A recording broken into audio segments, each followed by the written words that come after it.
Bienvenue sur Africa 24 dans cette nouvelle édition. Voici les titres de l'actualité. Le PASTEF revendique la victoire aux élections législatives anticipées du 17 novembre au Sénégal.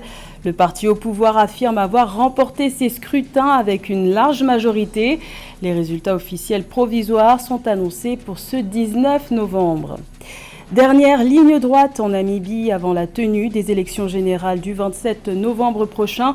Le parti d'opposition, les Patriotes indépendants pour le changement, compte bien remporter la présidentielle et appelle dès à présent à une transition pacifique du pouvoir.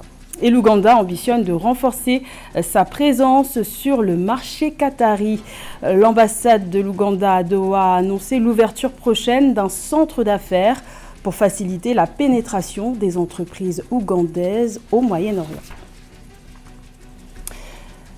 Pari gagné pour le président sénégalais Bassirou Diomaye Faye. Son choix de dissoudre l'Assemblée nationale en septembre dernier semble être payant. Les premiers résultats provisoires des élections législatives anticipées de ce dimanche 17 novembre donnent le PASTEF, son parti, vainqueur avec une large majorité. Il convient de noter que le taux de participation à ces scrutins est en hausse par rapport à 2022.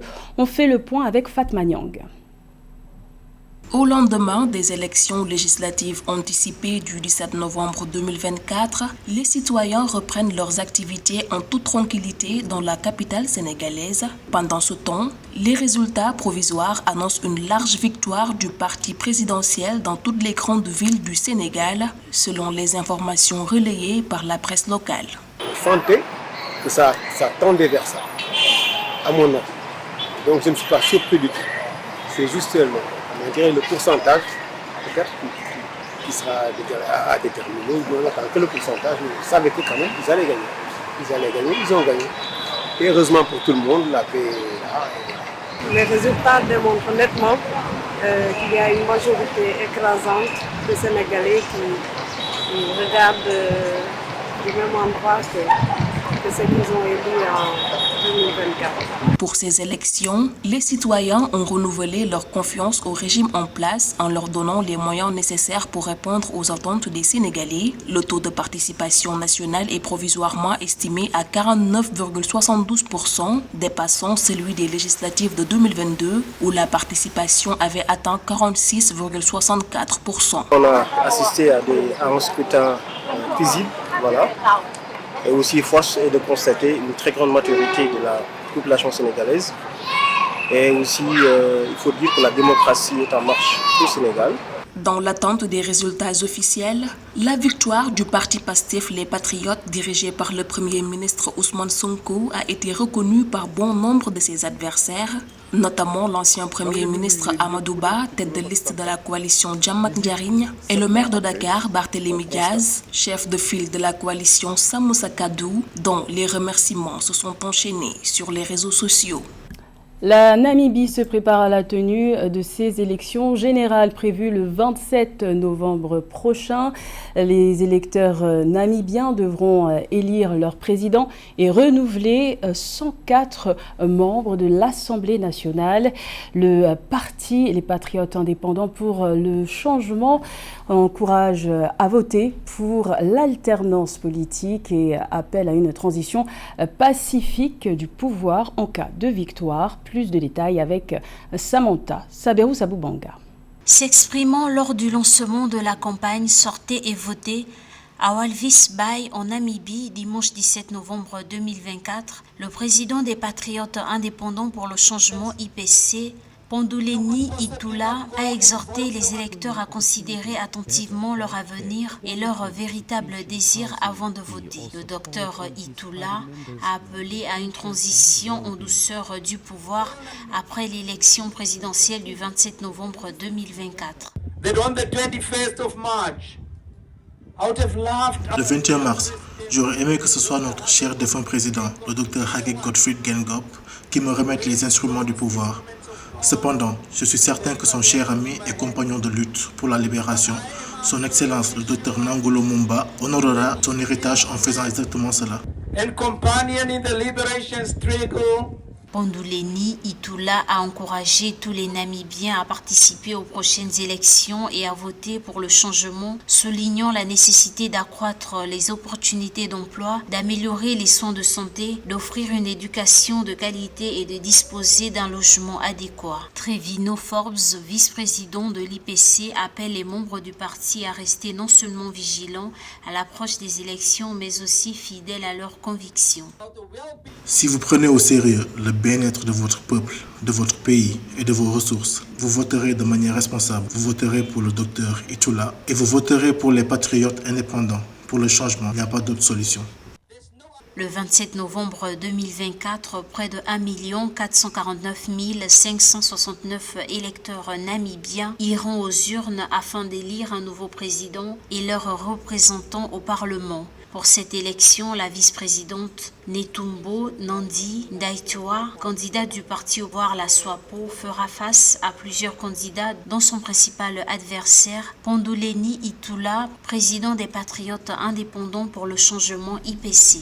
Également dans l'actualité, le Nigeria et l'Inde renforcent leurs liens en scellant un nouveau partenariat stratégique. Une nouvelle entente a été nouée lors d'une visite du Premier ministre indien Narendra Modi à Abuja les 16 et 17 novembre.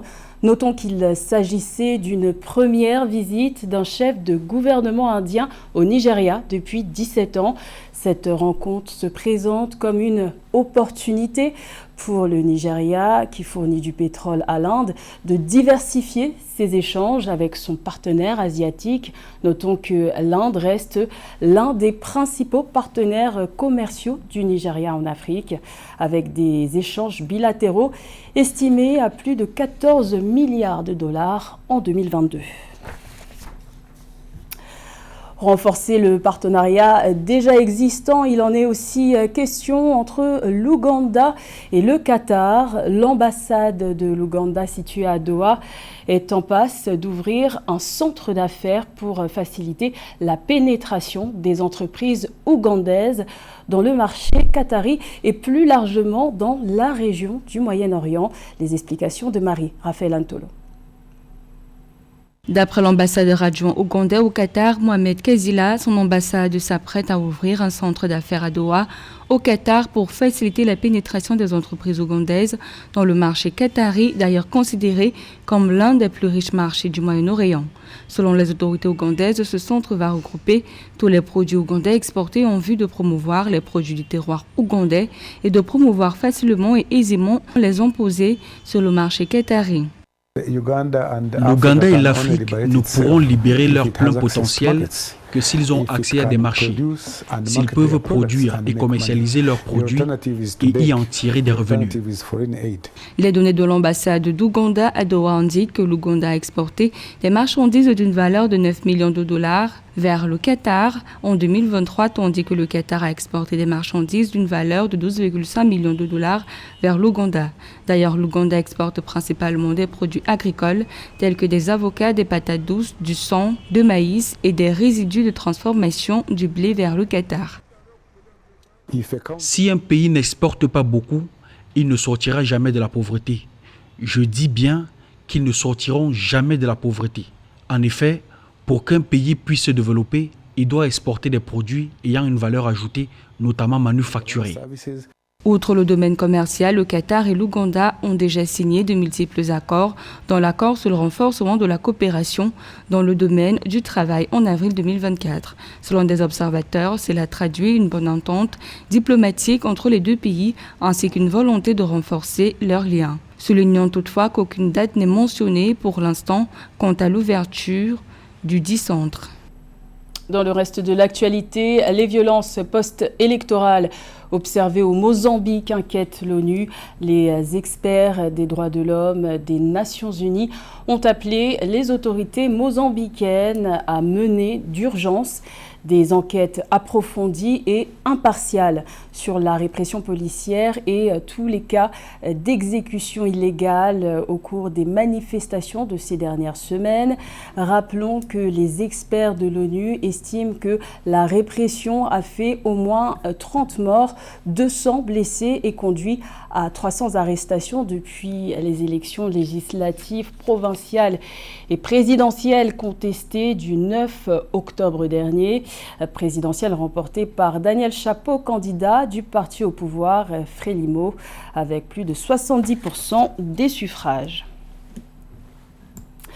La lutte contre le Mpox, aussi appelé la variole du singe, s'intensifie en Afrique. Le Centre africain de contrôle et de prévention des maladies, Africa CDC, a validé un premier test PCR africain pour contrer cette épidémie particulièrement répandue en Afrique centrale.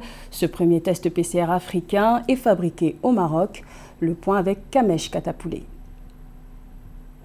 Africa CDC évoque une avancée majeure.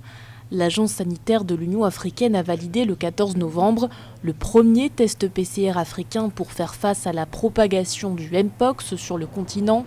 Il est fabriqué au Maroc par l'entreprise Moldiag, une étape importante pour le continent en quête d'autosuffisance médicale. Chez Moldiag, nous nous engageons à soutenir la résilience de la santé en Afrique grâce au développement d'outils de diagnostic fabriqués localement. Nous croyons que le renforcement de la production locale est essentiel pour renforcer la préparation et la réponse aux épidémies sur le continent, nous permettant de répondre rapidement et efficacement aux défis de santé publique. Ce test arrive à point nommé pour le continent où la variole du singe gagne du terrain, principalement en Afrique centrale, foyer d'un nouveau variant dénommé Clade 1b. Une nouvelle souche du Mpox responsable de la flambée actuelle sur le continent est détectée en septembre 2023 en République démocratique du Congo. Face à la recrudescence des cas, l'Organisation mondiale de la santé avait déclenché en août dernier l'urgence de santé publique de portée internationale.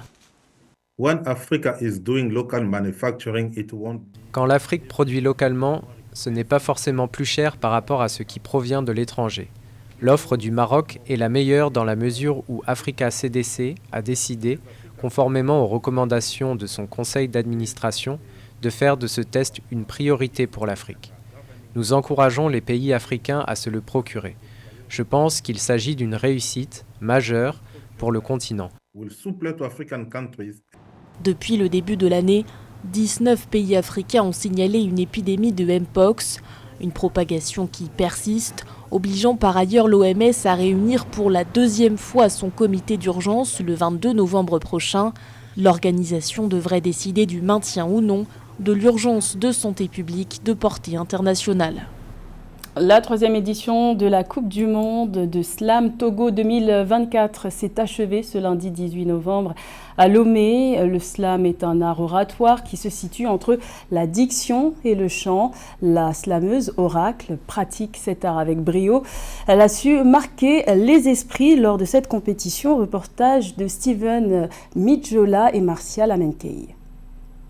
Dans les coulisses feutrées de la Coupe du Monde du Slam Togo 2024, Oracle répète, concentré, sa voix puissante, déclamant des vers finement ciselés. Chaque mot est soigneusement choisi, chaque intonation parfaitement maîtrisée. Lorsqu'elle foule la scène d'Imi-Aube de l'Institut français, un silence captivant s'installe. Sa performance mêlant intelligence artificielle et divination par le phare explore des thèmes profonds, identité, espoir, lutte sociale, mais au-delà de cette prestation, les textes d'Oracle abordent une palette variée de sujets. Le slam parle de la vie, de la sociabilité, du bonheur, de l'amour, de l'actualité. Les textes, je les prépare sur thématique. Je choisis une thématique sur laquelle j'écris. Des fois, c'est selon l'inspiration qui me vient que j'écris. Le slam, né à Chicago en 1984 sous l'impulsion du poète Mark Smith, s'est imposé comme un art oratoire pratiqué dans plus de 50 pays à travers le monde, offrant une voix à ceux qui en sont privés. Pour Oracle, cette aventure de la Coupe du Monde du Slam est bien qu'une simple performance, c'est une expérience culturelle et personnelle marquante. Pourtant, malgré son talent indéniable et l'énergie qu'elle déploie sur scène, elle n'a pas remporté la finale de la compétition, une déception qu'elle accueille avec philosophie en tirant des leçons pour continuer à perfectionner son art et à faire résonner sa voix encore plus loin. Cette compétition représente un grand pas pour moi, déjà d'être qualifié au niveau national et d'aller à l'international, de participer à la Coupe du Monde. D'être parmi les 40 pays, c'est vraiment un honneur. Ça a été un défi, oui, mais c'est vraiment un honneur et je suis vraiment heureuse d'avoir pu être finaliste, même si les résultats n'ont pas été comme je souhaitais. La Coupe du Monde de Slam Togo 2024 a rassemblé des slameurs de 40 pays avec des tests aussi profonds que percutants. Pour Kusugo Albertine, alias Oracle, le slam n'est pas qu'un art, c'est une évidence, un espace où ces mots résonnent au-delà des frontières du quotidien, inspirant des rêves et des réflexions. C'était le journal de la rédaction, merci de l'avoir suivi. Restez sur Africa 24, l'information continue.